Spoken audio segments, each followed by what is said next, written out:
Bom, primeiro queria agradecer ao DOP aí pelo convite, né? Ao Ricete, ao Cristiano, o pessoal que organiza esse evento maravilhoso. A gente estava falando com a Vanessa lá embaixo, tem 1.600 pessoas cadastradas aí, né? Se inscreveram no Aldop, então, evento muito grande, bem significativo para o setor, né? Principalmente a questão de inovação. Hoje a gente falou muito de inovação aqui, o Fernando vai entrar agora também com a parte de como o NIRS transforma a produção de açúcar e etanol. Apresentar um pouco o Fernando, né? O Fernando é da Fermentec, né? Tem formado em ciências biológicas, mestrado em segurança do alimento, ambiente no agronegócio e pós-MBA em inteligência empresarial, né? Está há 15 anos no setor atuando aí junto com a Fermentec, grande parceiro nosso lá também da Tereos, de várias usinas aí, ajudou a gente a evoluir muito os processos. Então, agradecer a sua presença, o palco é teu aí, cara.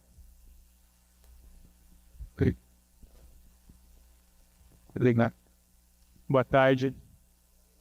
Muito obrigado, Enéas, pela organização do painel, pela moderação, pelas palavras cordiais de apresentação, admiração e respeito recíproco por ti, pela instituição que você representa.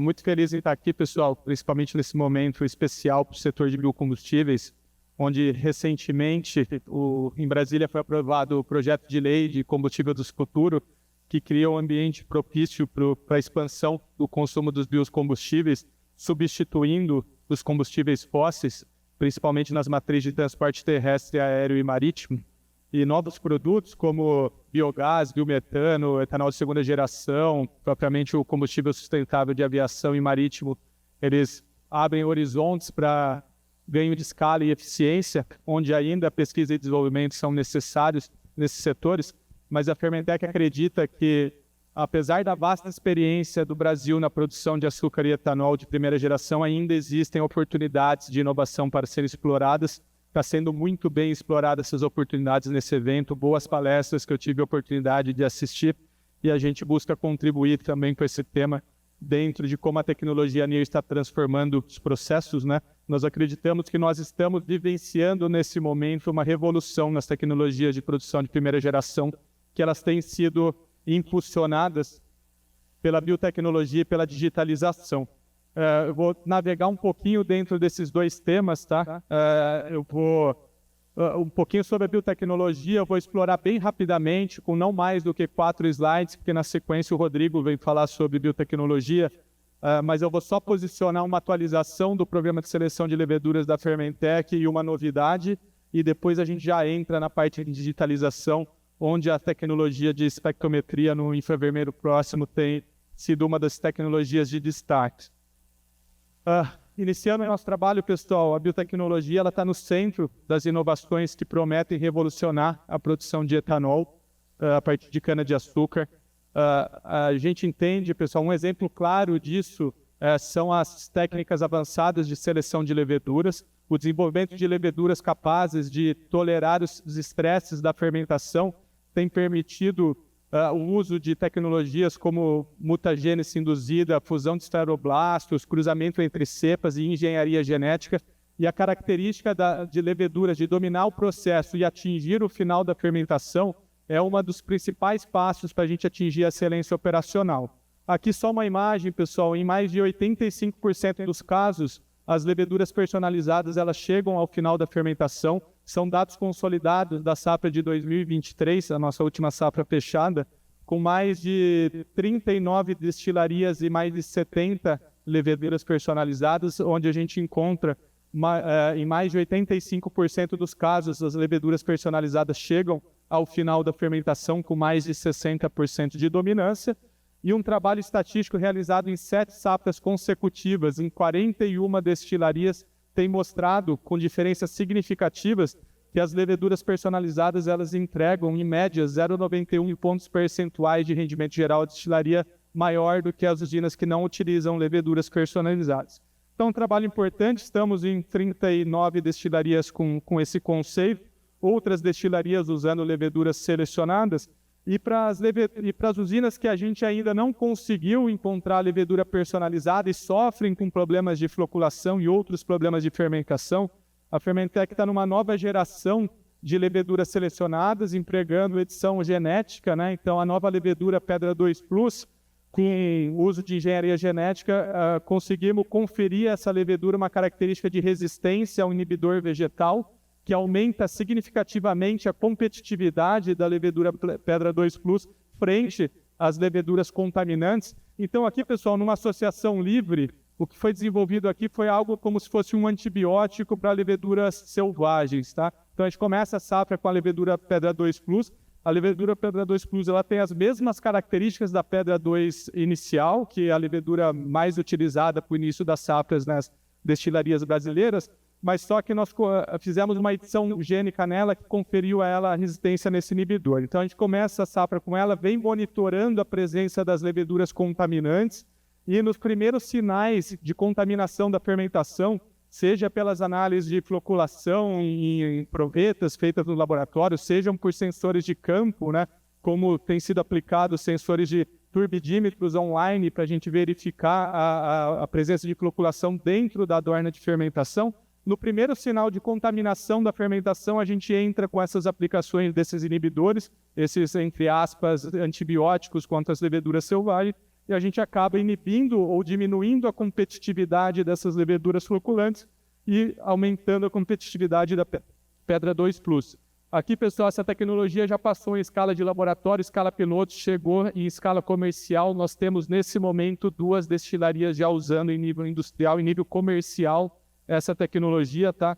Não é mais experimental. Usinas compraram tanto a levedura quanto o inibidor. Essa levedura ela pode ser adquirida junto à LNS, tanto a levedura quanto o inibidor. Já está em escala de comercialização e nós acreditamos já nessa safra, 2 destilarias estão usando nesse momento. A gente acredita que no início da próxima safra a gente começa a ampliar o uso dessa levedura.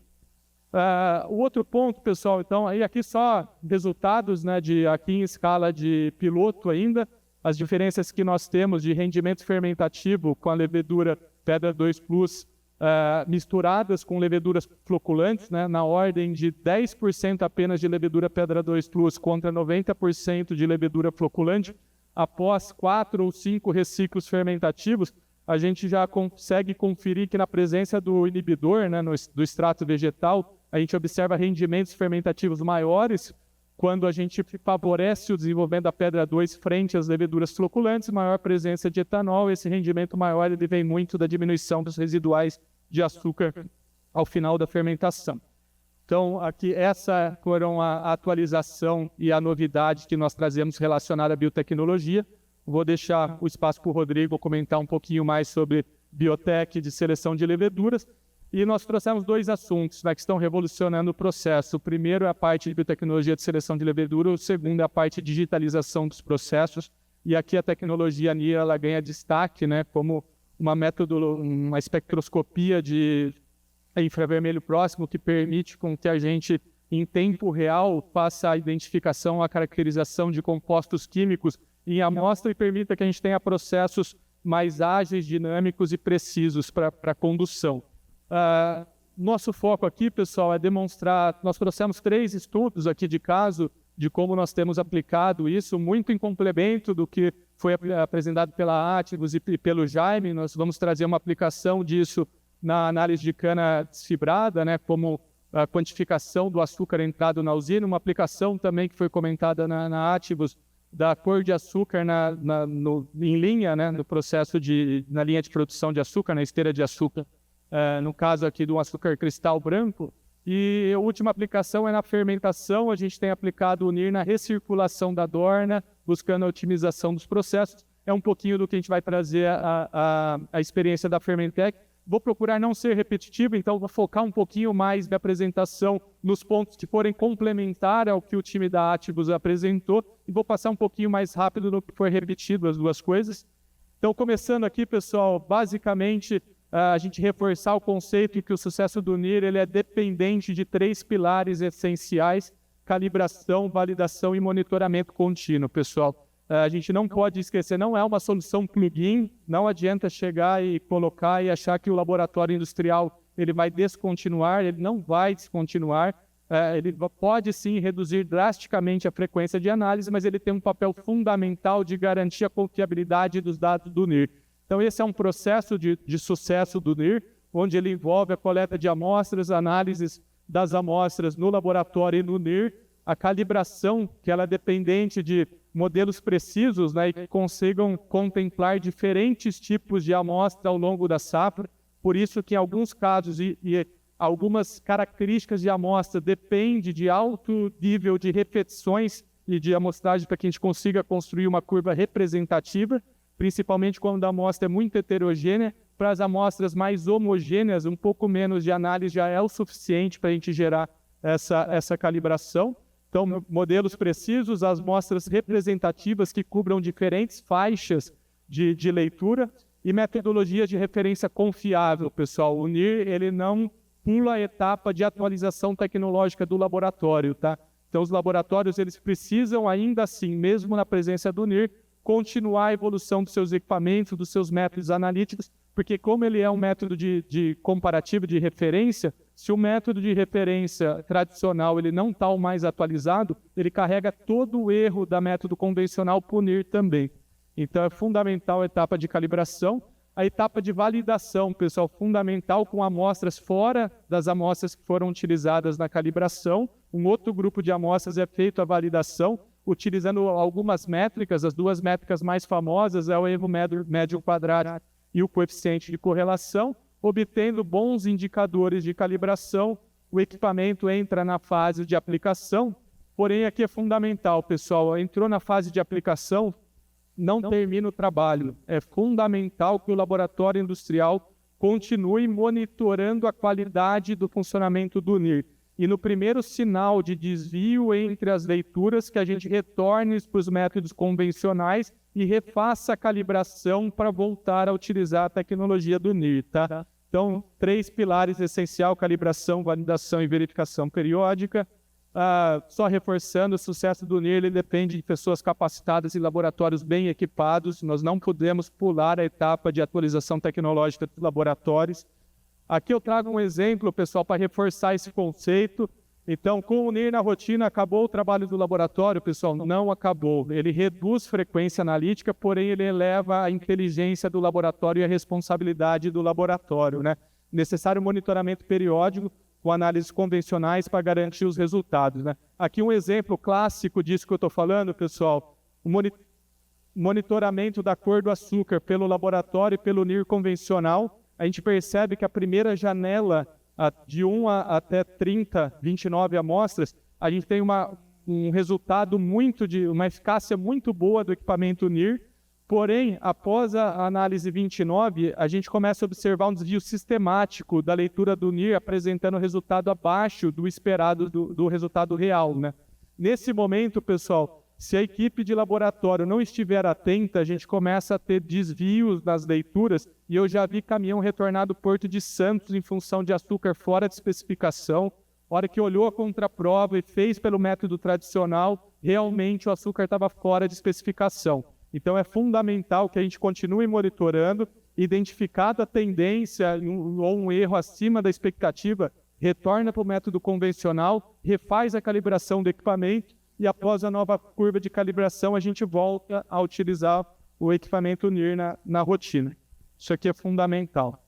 Um pouquinho das aplicações, nós trazemos 3 estudos de caso aqui: esteira de cana desfibrada lá na Moenda, produção de açúcar e fermentação.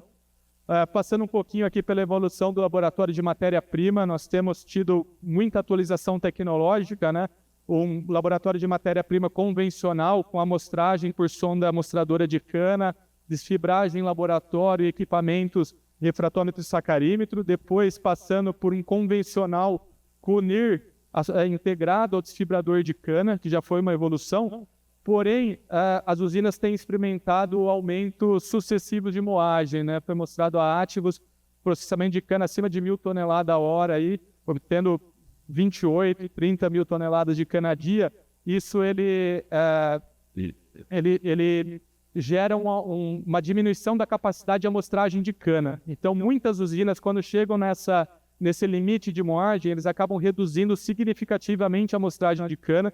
Nós temos observado unidades industriais amostrando 18% da cana entrada, 20% da cana entrada, a gente gera lacunas no controle de qualidade e começa a perder um pouco a confiabilidade dos nossos indicadores.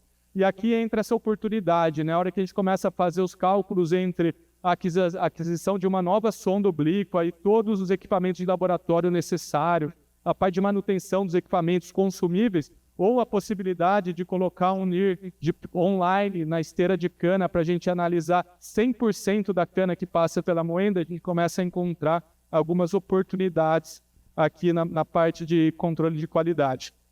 Um pouquinho da implementação do NIR na esteira de cana, então, a partir desse cenário, desse desafio que foi proposto, né, entendeu-se que o melhor cenário seria a análise da qualidade da cana na esteira de cana desfibrada, onde tem a possibilidade de amostrar 100% da cana entrada. Foram feitos ali estudos de melhor local para alocação do NIR. Aqui nesse cliente a gente fez a alocação do NIR no próprio Donelli do chute da moenda. As gavetas para fazer a amostragem de cana e a gente conseguir gerar as curvas de calibração e propriamente a validação do equipamento, a construção das curvas, né? Então, por isso tem possibilitado diversos benefícios, né? Entre eles a amostragem de 100% das cargas que passam pela moenda, possibilidade de automação da moenda, né? Foi mostrado também pela Atlas em função dos fatores de qualidade da cana, a possibilidade da gente fazer ajustes mais dinâmicos na embebição da moenda, e redução de clarificante de caldo, redução de resíduos de laboratório, baixa utilização de equipamentos de laboratório. Então tem uma série de vantagens da análise do ATR e da qualidade da cana na esteira de cana desfibrada. O que acontece aqui, pessoal? Aqui em específico, pessoal, um cliente com baixo fornecedor de cana, tá? Então é um cliente que tinha a possibilidade de não seguir totalmente o que é sugerido pelo Consecana, e aqui eles chegaram nesse conceito, eles desativaram o PCTS, tá? Esse é o cenário. O caminhão não passa mais pela amostragem de cana, ele vai direto para o hilo e descarregamento. Porém, gerou outro problema, né, pessoal? Se eu não tenho mais amostra no PCTS, como que eu faço balanço industrial pelo digestor? Então, é um outro cenário. A possibilidade adotada aqui, pessoal, foi a substituição da sonda amostradora por um amostrador de cana desfibrada aqui no estilo Robocop, né, que faz a amostragem da cana desfibrada. Cada vez que a cana passa pelo NIR, eu coleto uma amostra da cana desfibrada aqui para permitir eu fazer a análise do digestor, fechar um balanço para o digestor e também me permitir construir uma curva de ART. Aquela primeira curva que eu mostrei, uma curva de ATR da cama e fibra pela metodologia da prensa, e aqui um conceito de uma construção de curva para digestor e para quantificação do RPC via digestor e cromatografia. Então, um pouquinho aqui dos resultados, né? E será que esse modelo de amostragem de cana nos permite dados representativos, né? Então, nós comparamos aqui os resultados de concentração de açúcar por cromatografia, diversos conceitos aqui do digestor pela sonda oblíqua de amostragem de cana e pelo amostrador na esteira, né? E a gente percebe resultados aqui de diferenças relativas baixas, né? E pelo teste de comparação de médias também não significativos. Então, o cliente tem usado desde a safra 2023 como metodologia oficial de quantificação do açúcar entrado, aplicação do NIR na esteira e na amostragem de cana desfibrada. Em conclusão, pessoal, então, desse primeiro estudo de caso, a gente pode concluir que é possível e viável utilizar o NIR online para determinação do ATR de forma online, determinação pela metodologia do digestor com a matriz de cana desfibrada no mesmo ponto também é possível. Nos abre um precedente para análise do RTC online. Então, se a gente tem em tempo real o açúcar entrado na usina, nós já temos as produções sendo medidas por medidor de vazão de etanol em tempo real e por balança de fluxo de açúcar, e o processo com fechamento automático via as integrações de medições de processo, é possível a gente fechar RTC a cada 2 horas, a cada 1 hora, e quem sabe chegar num conceito de RTC em tempo real. E a determinação da eficiência de extração se a gente tiver uma medição de NIR também na saída do bagaço. O segundo estudo de caso, pessoal, produção de açúcar. Aqui o foco está na precisão e na eficiência em tempo real. O NIR na produção de açúcar a gente tem utilizado em 2 momentos, né? O primeiro momento, o NIR no laboratório industrial, e o segundo momento na esteira de açúcar. No laboratório industrial, ele nos permite um aumento da amostragem de massas e MEGs, e também um detalhamento do açúcar produzido, né, produto final, com análise de, além da cor, umidade, sulfito, uma série de outros indicadores de qualidade. E na parte da esteira de cana de açúcar, a gente encontra também o NIR sendo alocado ali e medindo a cor do açúcar em tempo real. Nós não estamos ainda com laço fechado nesse cliente específico, ele tem só nos permitido aumentar as informações para gerenciar o nosso processo. Eu trago uma tela aqui na sequência, pessoal, que mostra um exemplo prático disso, na qual a importância de aumentar a representatividade dessas análises. Então, a última análise de cor de açúcar ali ainda dentro da especificação, sem de cor, atendendo.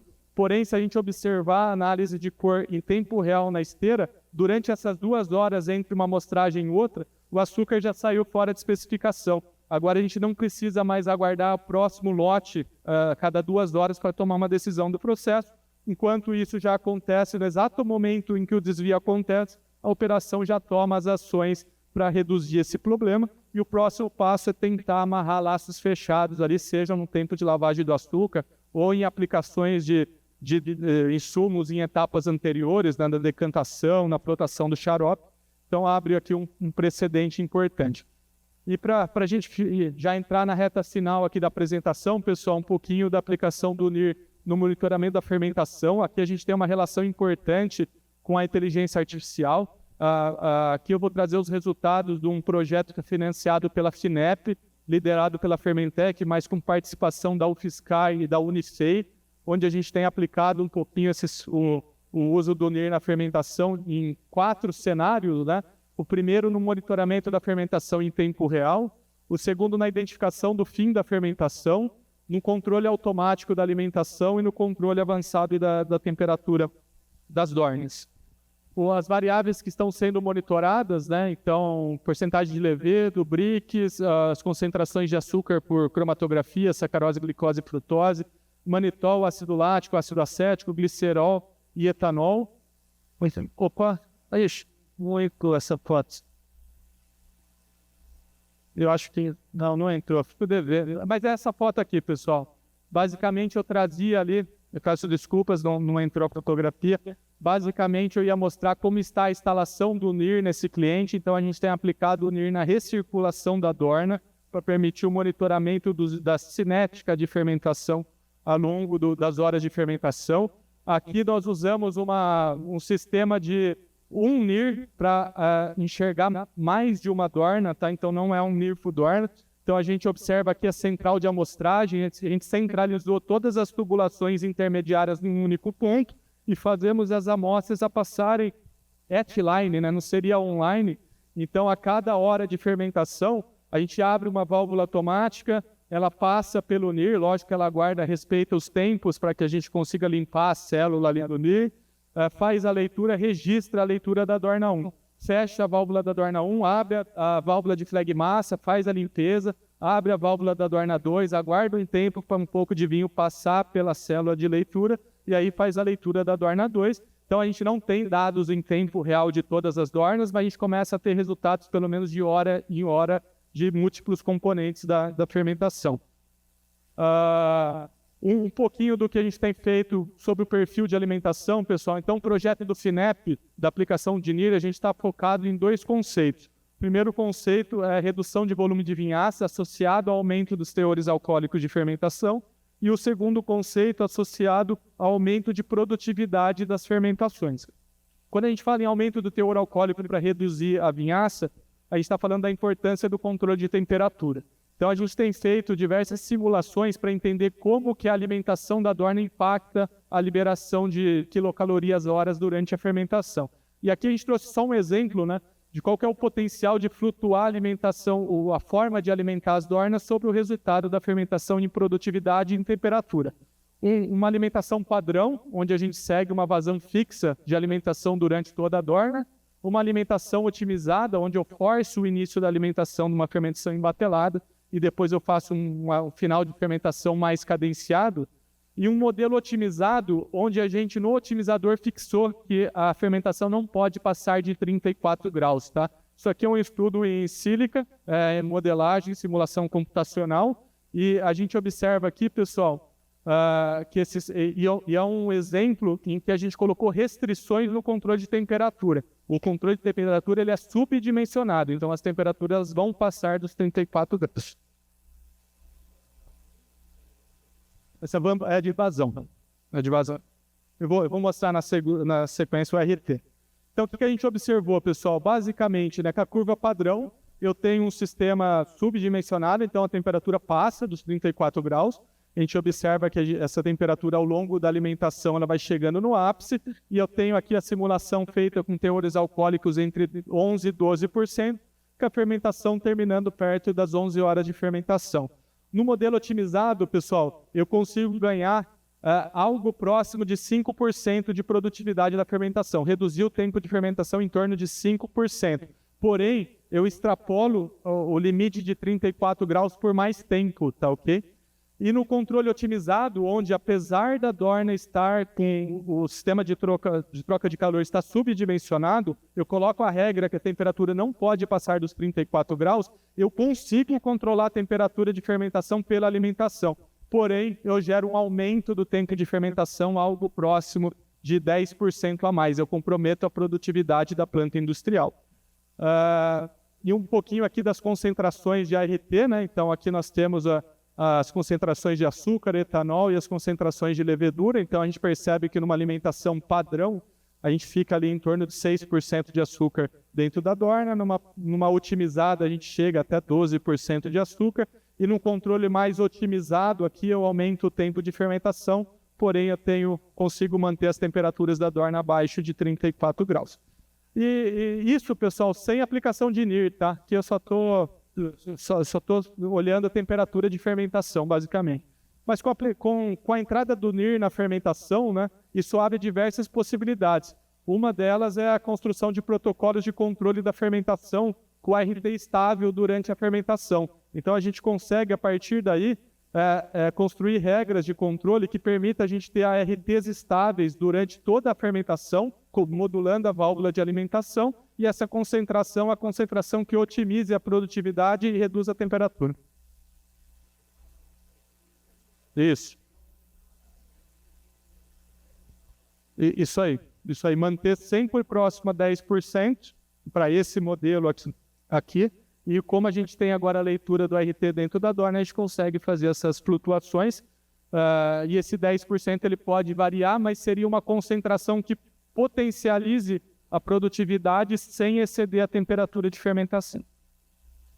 A segunda aplicação, pessoal, então a gente passou por monitoramento, passamos por controle de alimentação, e uma outra aplicação é a detecção do final de fermentação. A gente tem falado em indústria 4.0 em vários setores, mas na fermentação, a indústria 4.0, com a tecnologia atual, basicamente nós temos em tempo real o volume do fermentador e temperatura, e as aberturas de válvula de controle de água, de alimentação, né? É muito difícil otimizar as fermentações nesse cenário. Com a entrada do NIR, pessoal, o cenário muda. A gente começa a não ter mais só temperatura e nível, e eu começo a ter a dinâmica de consumo da concentração de levedo, consumo de açúcar, produção de etanol. Eu não coloquei aqui os demais indicadores, né, mas a produção de ácidos orgânicos, produção de glicerol, aí abre um leque incrível para a gente pensar em otimização de fermentação. A primeira aplicação aqui, pessoal, a mais básica que vai existir é a detecção do final de fermentação. Tá? Então, a gente está construindo redes neurais que possibilitam a gente ter uma boa acurácia ali da detecção do final da fermentação. Então, no primeiro modelo, com 3 variáveis, né, 3 inputs com 2 outputs, a gente conseguiu acertar o final da fermentação com 80% aqui de acerto, né, de taxa de acerto na classificação. E a hora que a gente saiu de 3 variáveis e passamos para 7, a gente conseguiu 99% ali de acerto na classificação do final da fermentação. Isso aqui, pessoal, rapidamente, isso aqui abre esse cenário. Essa é a primeira aplicação do uso de NIR na fermentação, é a redução do tempo de espera para centrifugar. Se nós tínhamos no passado, voltar aqui rapidamente, pessoal, aqui nós tínhamos que saber o final da fermentação basicamente pela repetição do Brix pelo aerômetro, que é pesado nas dornas, e nós não tínhamos o exato momento do final da fermentação. Uma fermentação bem conduzida, baixíssimo sobra de açúcar, teor alcoólico mediano, tudo certo aqui, pessoal, à luz dos conhecimentos atuais, né? mas a hora que a gente começa a observar os dados em tempo real de consumo de açúcar, nós estamos falando aqui, pessoal, do início da centrifugação das Dornas aqui com às 4h30 da manhã, e a fermentação já tinha acabado às 2h30 da manhã. Isso aqui, pessoal, basicamente, o que isso aqui reflete?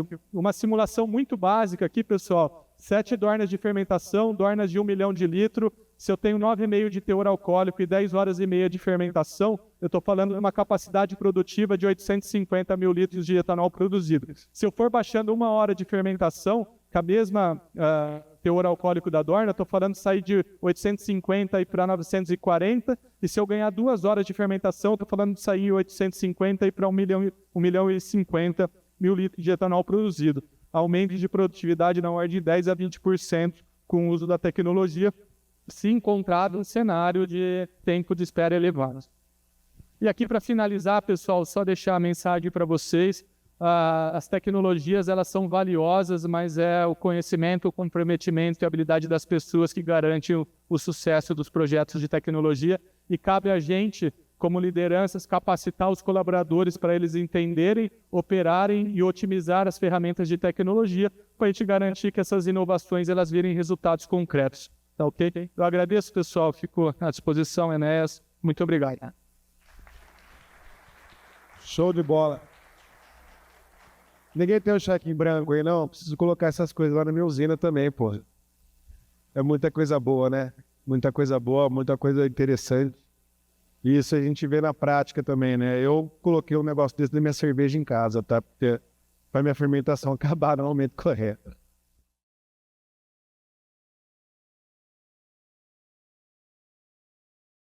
Bom, queria trazer agora também o Rodrigo Victorelli, né, graduado em Ciências Biológicas, possui mestrado em Microbiologia Aplicada, também há 15 anos no setor aí, aumentei mais um aqui, tá? Pra gente ficar igual. 15 anos no setor, também parceiro, gente, lá na Terios, tá?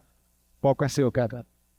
Obrigado, Inês. Valeu, Fernando. Prazer aí estar dividindo esse painel contigo. Deu. Sempre bom poder rever bons colegas, né? Aprendi muito com o Fernando. Agora eu estava em dúvida se eu corria, já que é a última apresentação, para ir embora logo, né? E dar tempo de pergunta, ou se eu dou uma enrolada aqui e aí ninguém faz pergunta, né? Mas aí, como tem uma turma paga aí para perguntar, vou respeitá-los, né? E depois você faz uma comissão para a gente. Bom, vamos lá. O ano passado eu fiquei com a primeira palestra, esse ano eu estou com a última, caiu um pouco a moral aqui da gente, mas a gente continua, tá? E a ideia é trazer para vocês algo parecido que a gente trabalhou no ano passado, com alguns dados atualizados sobre o processo de biotecnologia envolvendo leveduras. Então, eu vou passar brevemente um pouquinho sobre a empresa, sobre a Lallemand, eu estou há 1 ano e meio, um pouquinho sobre as definições das leveduras que a gente tem no processo e algo que a gente trabalha, que é único aqui na Lallemand, que é a identificação das cepas através de genotipagem. É uma técnica mais precisa e a gente tem a capacidade, então, de avaliar ao longo da safra a persistência de cada uma das cepas no processo. Alguns cases de sucesso onde a gente tem trabalhado e quais são as perspectivas futuras envolvendo as leveduras. Um pouquinho sobre a Lallemand, né? Uma empresa centenária, começou lá em Montreal com essa fábrica de levedura para planificação e com o tempo foi diversificando o mercado e hoje tem algumas áreas de atuação. Como marco, né, a gente tem aí a primeira empresa, né, sobre desenvolvimento de levedura geneticamente modificada para etanol de milho, na expressão de enzimas. Não vou entrar em etanol de milho aqui, tem pessoas mais competentes para falar, mas basicamente a levedura hoje é capaz de expressar algumas enzimas e isso ajuda aí no consumo, né, e otimização de processo. Também leveduras para etanol de segunda geração e o foco hoje, a Lallemand foi então a primeira empresa a introduzir GMOs no processo de convencional de cana. Aqui só para mostrar, né, o ano passado foi a celebração aí de 100 anos da empresa. E aqui são as várias áreas. né? Hoje a gente está inserido junto com uma área irmã, que é bebidas destiladas. Então é muito bacana, as reuniões são muito boas, conversar com esse pessoal, né? Então é bem legal. Peço que é bem bacana trabalhar junto com essa área irmã, vamos dizer assim. E também tem a área de cervejaria e diversas aplicações, né? O forte da empresa, mundialmente falando, é a área de panificação, só que as outras áreas têm diversificado bem o mercado e temos bastante coisa importante aqui para o nosso setor. Aqui está a nossa fábrica em Piracicaba, estamos há 7 anos, é a antiga Biomin, fica ali no bairro, perto do bairro Santa Terezinha, né, para quem é de Piracicaba. Aqui na nossa fábrica a gente tem as diversas certificações kosher, halal, e o ano passado a gente começou então com a certificação IMA de livre de antibióticos. Então, para uso de produtos que são antibiótico free. Também temos a Maspoma, que é a parte de P&D, que fica nos Estados Unidos e ajuda no desenvolvimento de novas cepas e mais na parte de engenharia metabólica aplicada. A gente faz bastante coisa em Piracicaba, mas ainda conta com a ajuda do pessoal dos Estados Unidos aqui para o desenvolvimento. E também somos associados à UNEM, na parte de etanol de milho. Aqui um pouquinho sobre os números.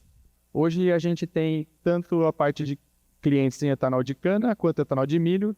E basicamente a gente divide aí, se a gente for somar a produção com as leveduras e soluções da Lallemand, a gente tem ao redor de 4 bilhões de litros para cada segmento, né? Tanto para cana quanto milho. E aqui está a distribuição das usinas com que a gente trabalha. Se vocês tiverem interesse, esse é o site, saiu esse ano, então está bem caprichado, o pessoal de marketing teve muito trabalho, então se vocês puderem acessar, eu agradeço. Apesar de não ser de marketing, mas já ajudando a nossa colega. Um pouquinho sobre a definição, então.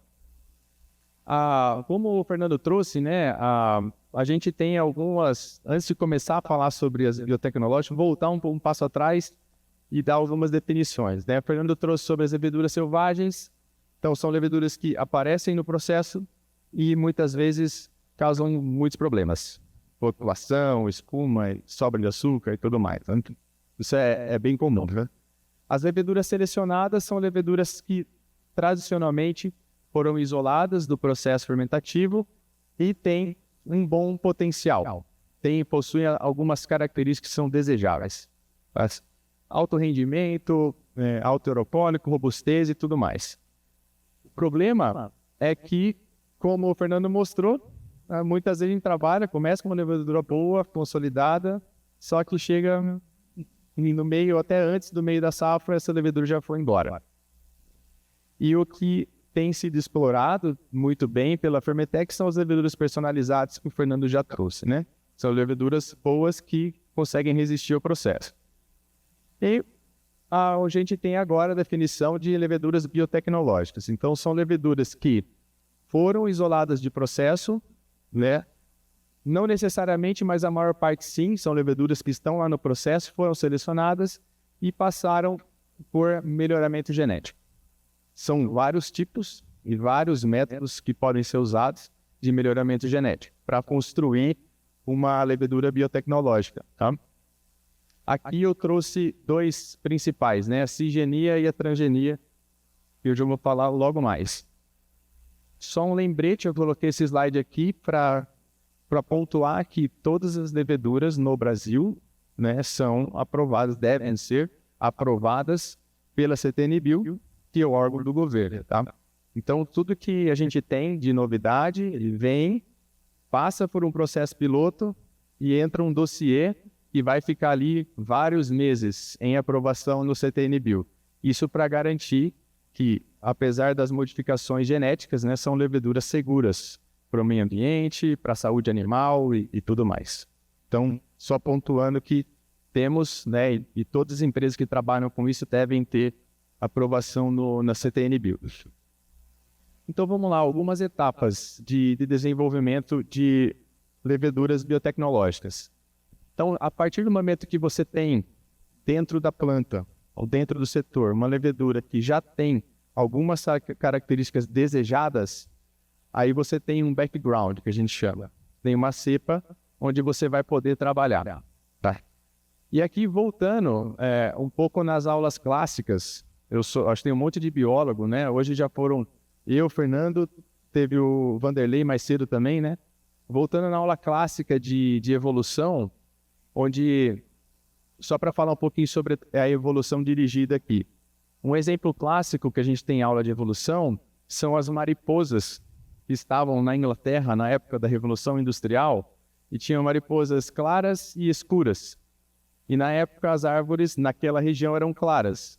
Então a mariposa escura que pousava lá, logo vinha um pássaro e comia. E as claras ficavam ali, né? Ficavam numa boa. E aí isso inverteu. Com a poeira e fuligem e tudo mais, as cascas das árvores ficaram escuras. E aí quem se deu bem foram as escuras e quem se deu mal foram as claras. Então são pressões, a gente chama de pressões de seleção. Aqui, uma técnica bem convencional usada até hoje, que a gente chama de evolução dirigida, é justamente isso. Você tem um micro-organismo onde você vai focar os estudos e você vai passando por pressões de seleção. E aqui pode ser várias coisas. Pode selecionar para alto teor alcoólico, para baixo pH, alta temperatura, o que você quiser. O importante é você fazer uma sequência de estudos e vários ciclos, centenas de ciclos, até você chegar em um micro-organismo que atenda aquilo que você precisa. Essa é uma técnica que até hoje é usada, só que ela demora muito mais para você fazer esse processo e a eficácia também não é muito grande. Tá? Então, por isso que hoje a gente tem muitas técnicas de engenharia genética, muitas técnicas, e cada vez mais, né, estão surgindo. E com isso, hoje a gente consegue, por exemplo, ao longo de um ano de trabalho, na Lallema você consegue colocar alguma característica desejada numa levedura. Se isso vai funcionar em campo, se a levedura vai ficar no processo, aí é outra história. Mas hoje, ao longo de um ano de trabalho, a gente já consegue mexer em alguma característica que é alvo, né, do processo. Temos o processo, então, aqui de cisgenia e transgenia. O processo de cisgenia é quando você tem uma característica de uma levedura e você aplica em outra levedura, então a mesma espécie. E é considerado pela CTN-Bio, hoje, como não OGM. Então, as cepas da Sucramax, que eu vou falar depois, até a linhagem 1.7 são não OGMs, que elas usam técnicas de cisgenia. E a cepa mais avançada da Lallema hoje, para o setor, que é a 2.0, é uma transgênica. Então, ela tem genes de bactérias, de fungos, que foram colocadas. Então, essa é a transgenia. Os dois processos são similares, a questão é que quando você envolve transgenia, aí você tem a classificação como GLO. Você passa por aprovação na CTN-Bio da mesma forma, só que ela é considerada uma levedura um organismo geneticamente modificado. Aí são outras implicações, né, nos produtos, das usinas e tudo mais, tá? Mas temos as duas frentes de trabalho. Então, um pouquinho sobre o que foi desenvolvido na linhagem Sucramax, que hoje é usada em 35 usinas no país. Basicamente, se a gente considerar a levedura como uma produção onde você tem a matéria-prima e o produto, hoje a gente sabe, né, são vários pontos onde a levedura, como um ser vivo, tem as vias metabólicas. Então, monitorando as vias metabólicas e fazendo engenharia genética do processo, hoje é possível você não fechar completamente, mas ajustar essas válvulas aqui que vão direcionando para outros produtos que não o etanol. Então, hoje já temos trabalhos para fechar algumas dessas vias. A principal é o glicerol. É algo nítido, fácil de medir, que eu vou mostrar para vocês aqui também. Não só isso, tá? Tem outras coisas também, mas a principal hoje é a via do glicerol. Então, ao longo um pouquinho da história, né, sobre a linhagem Sucramax, né? No começo, lá em 2018, A Sucramax 1.0 foi a primeira levedura desenvolvida pela Lallemand, com técnica de cisgenia, e ela tinha basicamente uma redução de glicerol muito alta, acima de 80% de redução na produção de glicerol. E depois, não deve ter dado certo, né? Porque depois já são outras linhagens, é isso mesmo, foi muito. Você tira 80% do glicerol, ela não fica no processo. Depois eu vou mostrar para vocês. Então, com o tempo, e com muita gente trabalhando em torno disso, a Lallemand foi desenvolvendo novas cepas, focando em reduzir um pouco menos o glicerol, mas focado em velocidade de fermentação, porque ali você está competindo. A gente tem um processo que não tem asepsia. Asepsia não tem, né? Tem limpeza, né? Uns limpam um pouco mais, outros limpam um pouco menos, nem limpeza já. Mas assim, tem muitos fatores para que a levedura fique no processo ou não, tá? E um deles é a robustez. Então você tem que ter uma levedura robusta. Quando você mexe demais em alguma característica, geralmente você perde a robustez. Foi isso que aconteceu lá no começo, e agora são várias técnicas para resolver essa questão da permanência. Hoje, a gente tem, passando, né, por novas cepas e tudo mais, hoje a gente tem uma levedura GMO, que é a 2.0, onde a gente tem aumentos de rendimento, redução de glicerol e o tempo de permanência ao longo de toda a safra. Esse foi o desenvolvimento ao longo do tempo. E em 2021 foi o primeiro ano onde a gente teve a mesma levedura injetada no início da safra e ela permaneceu até o final. Depois de 2021, aí todo ano temos esses cases, tá? Então aqui, como eu falei para vocês, né, em 2018, o tempo médio de permanência da levedura foi de 35 dias. Então, dentro do primeiro mês, ela já foi embora. Então, voltou atrás e continuou o desenvolvimento para melhorar essa questão. E ao longo do tempo, esse tempo foi aumentando, trabalhando principalmente em velocidade de fermentação, mas não só isso, e também, igual o Eduardo da Atibus falou aqui mais cedo, a importância do pessoal de operação e de limpeza. Então a gente vê que existe uma correlação entre o trabalho feito de asepsia lá no início da safra com o tempo de permanência. Então existe essa correlação, por isso que o time técnico, a gente tem pessoas dedicadas a isso, que ao início da safra vão lá no processo, acompanham a multiplicação, acompanham a limpeza. Enquanto não tiver os parâmetros, você repete o processo, água clorada, água quente e tudo mais, para poder aumentar a chance para que a levedura fique até o final. Esse dado desse ano, ele vai aumentar, porque ainda não acabou. Tem algumas safras que estão praticamente no final, mas tem mais uns 15, 20 dias. Inclusive a UCP é um caso que traz essa média aqui para cima. Eles estão com a levedura 2.0 e está 100%. Só deu ela. Então esse número vai aumentar um pouquinho. Talvez uns 10 dias aqui na média. Um pouquinho sobre o método, né, que a gente usa. O indicador de genotipagem é o seguinte: você tem dentro das linhagens Sucramax uma parte do genoma que influi um marcador.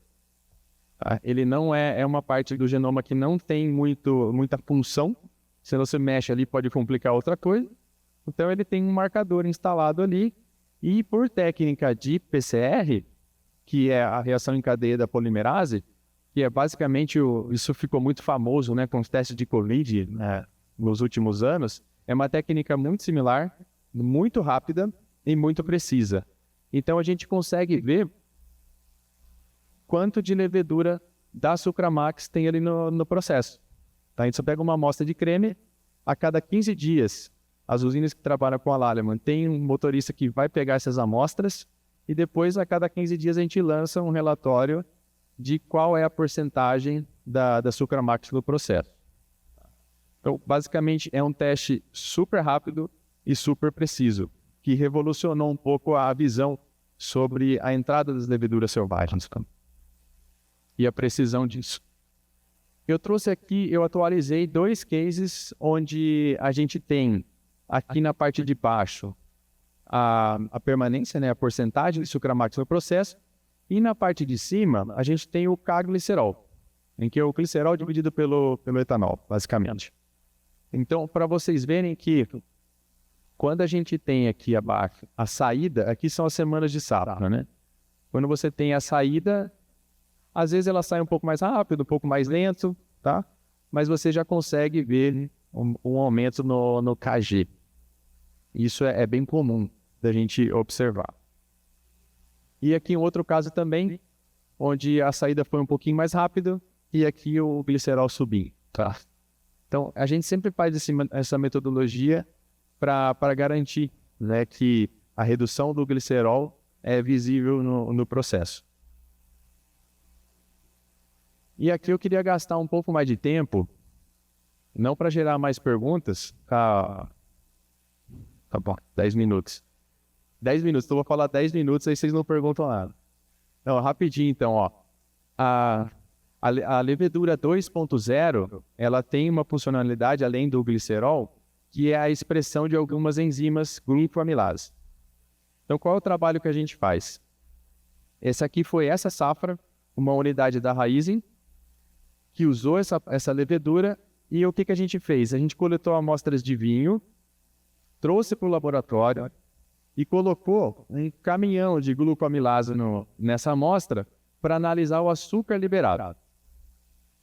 Quando você tem a Sucramax 2.0 no processo, esse açúcar está ali embaixo, porque a levedura já fez esse trabalho lá. Quando a Sucramax sai do processo, aí você começa a ver maior concentração de açúcar. Então, isso aqui é a prova do conceito que a levedura está expressando a enzima e isso está fazendo um efeito lá no processo, porque é o vinho coletado da planta e adicionado glucoamilase, é só isso. E você mede glicose, então a precisão do método é super alta. Então, para provar em relação à expressão, né, de enzimas. E aqui um outro estudo, esse aqui é a conquista do Pontal, na safra passada, onde a gente fez basicamente a mesma coisa. A gente pegou algumas plantas que estavam usando outras linhagens que não a 2.0 e pegou o vinho e fez a dosagem de glucoamilase no laboratório e depois analisou a glicose, para simplificar, né? E a gente pode ver, ó, que ao longo dos meses e na média, as leveduras que usaram outras cepas que não a 2.0 têm uma concentração maior de açúcares disponibilizados. E na que usou a 2.0, você consegue ver uma concentração bem mais baixa. Então, são dois cases onde a gente consegue ver a atuação da atividade glucoamilase no processo. E isso implica no consumo de destrinas, que hoje sai reto e vai para a vinhaça. Então, implica no consumo de açúcares e a sacarificação simultânea no processo até etanol. Aqui, basicamente, o último slide, tá?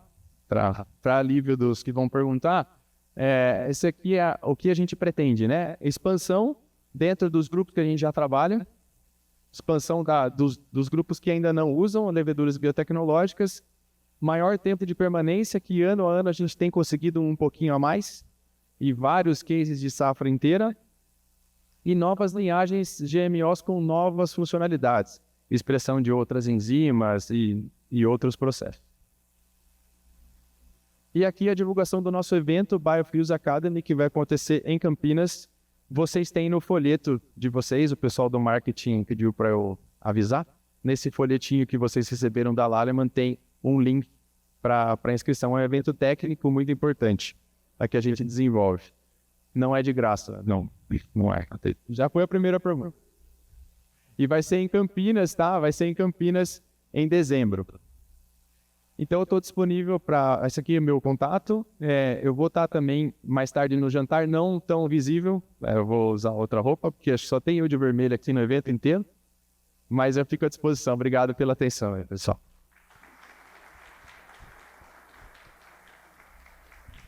Pô, a placa é 10 minutos, não era tanta pressão assim não. Sobrou um tempo para pergunta, pessoal. Quem quiser fazer pergunta para o Rodrigo ou para o Fernando, fique à vontade aí. O Jaime levantou baixinho a mão aqui, mas eu vou dar direito a ele, depois a gente vai para os outros aí. Então, eu vou começar, eu vou tentar ser rápido, né? Só pro FHC? Ok. Não, então, Fernando Henrique, tem até o C também, né? Isso é bom. Eu acho que a gente está bem alinhado. Assim, a gente já está no terceiro, quase no quarto ano da aplicação industrial dos sensores NIR, na moenda, na entrada e na saída, e na fermentação, também na entrada e na saída, e agora na São Manuel, explicando para o Glauco, a gente também tem o NIR durante a fermentação, a DOR, propriamente dita, certo? A gente tem tido resultados muito bons, existe uma certa expectativa em relação aos resultados, mas, como alguém perguntou, não adianta a gente colocar o NIR e não calibrar direito e não garantir que ele está medindo efetivamente o que está medindo. E meu comentário seria em relação, por exemplo, a grande maioria da fermentação é batelada. E não seria viável, minimamente, colocar um NIR em cada DOR. A gente vem conversando, existem evoluções que podem levar a um NIR muito mais barato do que hoje, mas que com uma funcionalidade diferente também. Então, por enquanto, realmente não é possível colocar um NIR em cada DOR. Eu e o Glauco, e várias usinas, a gente teve uma experiência com a multiplexação. A grande dificuldade é trazer as amostras para a ponta do sensor. Uma dificuldade muito grande. Se a gente quiser caprichar, a gente perde bastante tempo de determinação e, eventualmente, também perde um pouco de qualidade da determinação, porque a gente fica com os tubos cheios e isso é muito complicado, e nós tivemos casos bem tristes de grandes investimentos que não resultaram em coisas práticas. Tem pelo menos duas usinas, acho que eu posso até citar, a usina São Martinho no passado e a usina da Pedra, que também multiplexou todas as dornas para o laboratório e o resultado não foi bom. Por causa disso, tirando vantagem do NIR, o NIR você pode fazer análises a cada 1 minuto. Na verdade, segundo, você tira uma média e mede a cada 1 minuto. Então, o NIR colocado numa única dorna, batelada, e eu tinha dúvida se a gente ia conseguir calibrar, e conseguimos calibrar com bolha de CO2 e tudo, né? Todas as calibrações são bem razoáveis, bem úteis para o controle, mas com o NIR, com essa riqueza de informação, a gente pode construir sensores virtuais. Então, de certa forma, se eu colocar o NIR numa única dorna e eu calibrar esse NIR com algo simples de medir, como você mesmo mostrou, temperatura e nível, eu posso, tendo a temperatura e o nível de todas as outras dornas, e obtendo um NIR virtual para que eu não tenha que multiplexar. É algo que nós já estamos planejando fazer, mas por enquanto a gente tem só uma usina com fermentação. A ATSA nos prometeu fazer a fermentação, nós vamos cobrar deles recentemente. Então esse era o primeiro comentário. Em relação às leveduras, sim, eu acho que tanto o Fernando Henrique quanto o Rodrigo mostraram de forma muito elegante a enorme dificuldade de garantir que a levedura vai estar lá, né? É muito elegante a solução que a Lallemand desenvolveu e a solução da pedra 2 resistente a um inibidor, muito elegante, e eu acredito que vai ser um sucesso, né?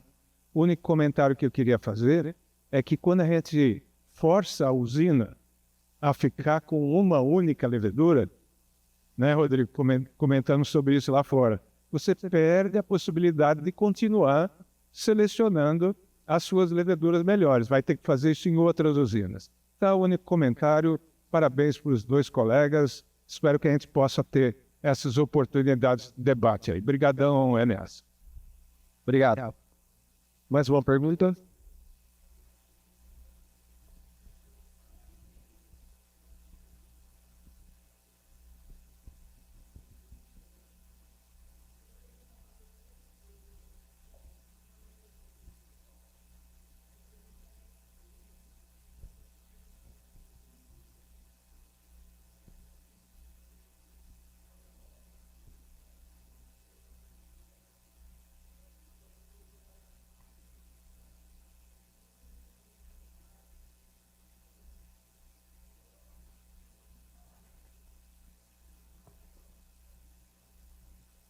Quem quer começar? Obrigado pela pergunta. Só reforçar o que o Rodrigo falou, né?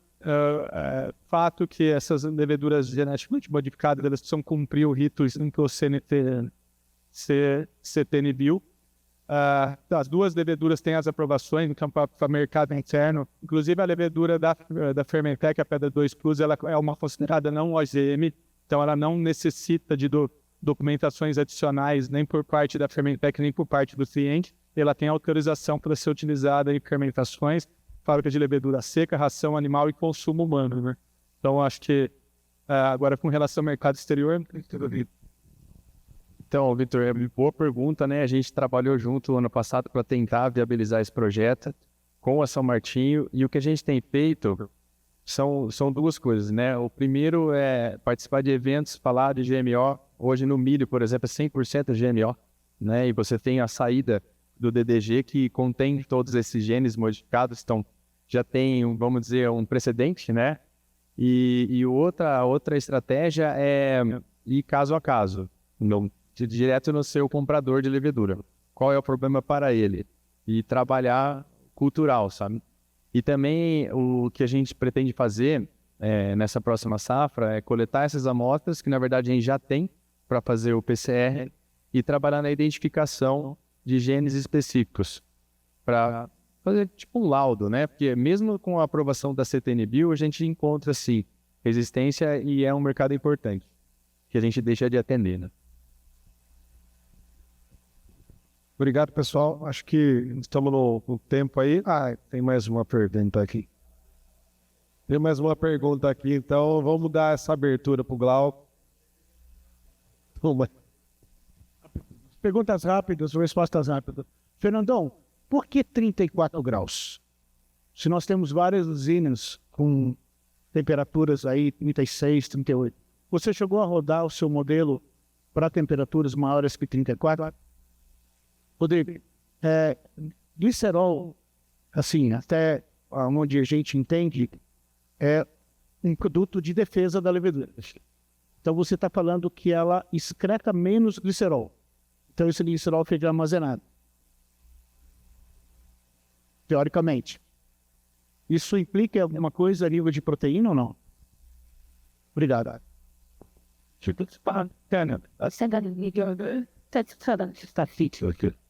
Com relação à temperatura, Glauco, não foi arbitrário.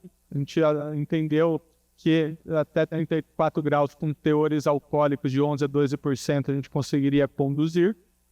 Subestimamos a capacidade de resfriamento para justamente as temperaturas subirem e a gente não conseguir controlar para permitir as otimizações. Então foi arbitrário, aí, entendendo ser um fator limitante para teores alcoólicos próximo de 12% ou acima de 12%. Então, o glicerol está associado a crescimento, assim como o etanol, né? Ela precisa crescer para produzir o glicerol. E nas primeiras cepas foi um efeito muito importante, e por isso que ela não voltou atrás. Então, na expressão, na redução de glicerol drástica, como 80%, foi muito, tá? E ela perdeu uma questão protetiva ali. E por isso que voltou atrás, e hoje não tem essa tanto de redução, é menor que isso. E o glicerol reduzido, ele nem é produzido, tá? Não é que nem fica na célula, ele não é produzido. Ela sempre vai excretar qualquer glicerol que tiver ali, tá? Só que, nesse caso, ela nem expressa, ela nem produz, entendeu? Não enxerga o glicerol. Sim. Se você usa o rendimento de subprodutos e só mexer no glicerol, ele vai aumentar, como consequência. E aí, mesmo com pouco glicerol, as cepas atuais, elas continuam saudáveis, vamos dizer assim. Obrigado. Bom, pessoal, a gente pode ficar aqui até 19, na hora de jantar nós vamos direto. Não, estou brincando aqui.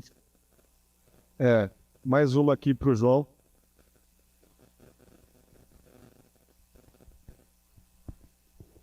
Obrigado, Rodrigo. Obrigado.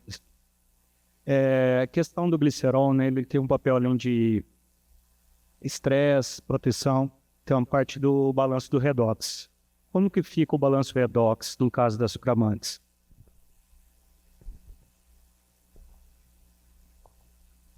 Bem lembrado, João. Bem lembrado sobre o balanço redox.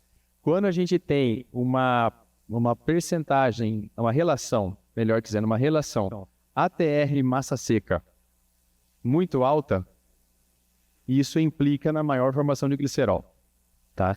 Então, e isso vai implicar no balanço redox, porque você tem muito açúcar chegando.